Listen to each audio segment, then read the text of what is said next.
Hi, it's Mitch from PickDawgz.com here with your free pick in the Blue Jays versus Nationals Major League Baseball matchup on Wednesday, April 28th, 2021. Here on YouTube, I do more free pick videos than anyone, so be sure to subscribe to our channel and check out all of our free pick videos. But let's get to this one between the Blue Jays and the Nationals. Steven Matz on the mound for the Jays. We got Eric Fede on the mound for the Nationals. Fede, his numbers are not too great this season, but when you dig a little deeper on Fede, maybe the numbers don't tell the whole story, as he has a 5.51 ERA and a 1-2 record.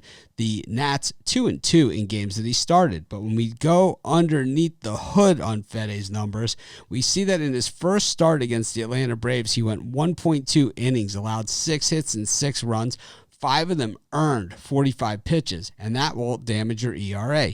Since then, in the next 2 starts, he allowed 1 run, 2 hits and a run against the Cardinals in a game the Nationals won. He allowed 5 hits and a run, going 5 innings in the game where he got the win against the Arizona Diamondbacks.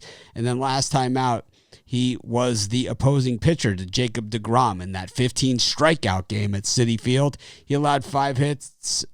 He allowed 4 hits and 3 runs. It really didn't even matter what he allowed. The Nationals could not lay a bat on deGrom's pitching. It was going to be a loss any way you slice it. And so Fede, I believe his numbers are a little bit understated. A lot being counted in on that first game that he had, because it still is early in the season, and a lot of weight being placed on that. And like I said, last time out against deGrom, it was basically a throwout. When we look at Steven Matz, he's been sensational, 4-0 on the season.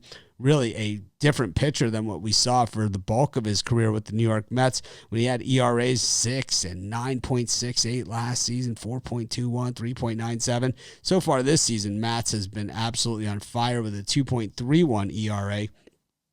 Last game out, Toronto's 5-3 win over Tampa Bay, he allowed 3 runs, and that was the most he allowed all season. Every other game, he allowed just 1 run, going 6 innings. Last game, he lasted just 5 innings, gave up 3 runs, but he's gotten the win in all 4 starts so far this season. So his record, I believe, is a little bit overstated, maybe because his last outing, but still very, very good so far this year.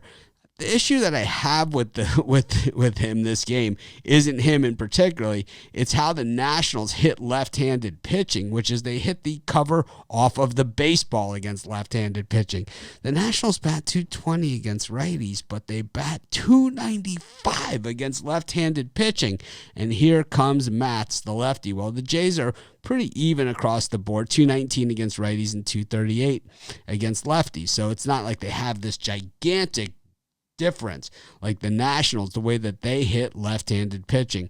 When we look at the overall numbers for the Nationals, it's nothing special. 29th in runs scored at 3.47 per game, and 30th in home runs at 0.78 per game.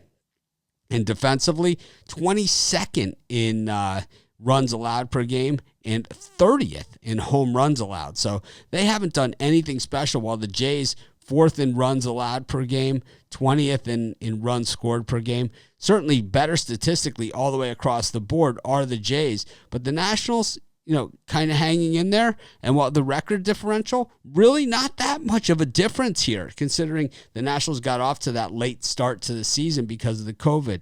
Now, I just think that in this game, the way the Nationals hit lefties, I just like the value that I see here. I'm going to take the Nationals here, and I'm going to take them at the nice price and think that they get to Matz in that left-handed pitching, and that's going to be my free pick. Of course, if you're looking for best bets from some of the top handicappers in the world, head on over to pickdawgz.com and click on the Premium Picks tab.